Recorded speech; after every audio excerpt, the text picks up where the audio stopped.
5 பூதங்களின் ரகசியம். செழிப்பூர் என்ற அழகான கிராமத்தில் பார்த்தன், கங்கா, வாயு, அக்னி மற்றும் வாணி ஆகிய 5 நண்பர்கள் வசித்து வந்தனர். இவர்கள் சாதாரண சிறுவர்கள் அல்ல. ஒவ்வொருவரிடமும் பஞ்சபூதங்களில் ஒன்றின் சக்தி இருந்தது.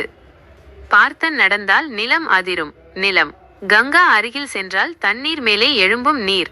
வாயு ஓடினால் காற்று சுழலும், காற்று. அக்னி கோபப்பட்டால் கைகளில் தீப்பொறி பறக்கும், நெருப்பு.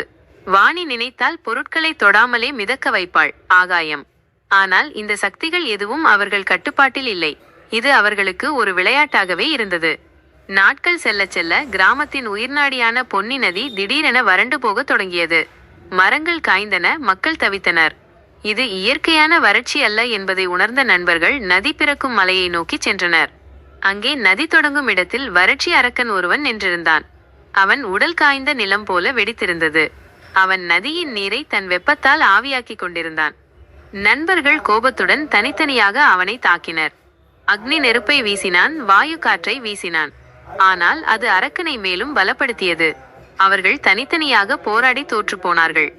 அப்போது வாணி கத்தினாள், நண்பர்களே, நம் சக்திகள் தனித்தனியாக இருந்தால் சிறியது. ஆனால் பஞ்சபூதங்களும் இணைந்தால் மட்டுமே இயற்கையின் சமநிலையை மீட்க முடியும். ஒன்றாக தாக்குவோம். அவர்கள் முதல் முறையாக தங்கள் சக்திகளை ஒருங்கிணைக்க முயன்றனர்.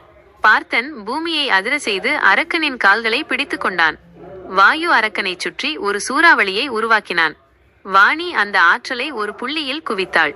அக்னி அந்த சுழலுக்குள் நெருப்பை செலுத்தினான். இறுதியாக கங்கா ஒரு பெரிய நீர் அலையை அந்த நெருப்பு சுழலுக்குள் பாய்ச்சினாள்.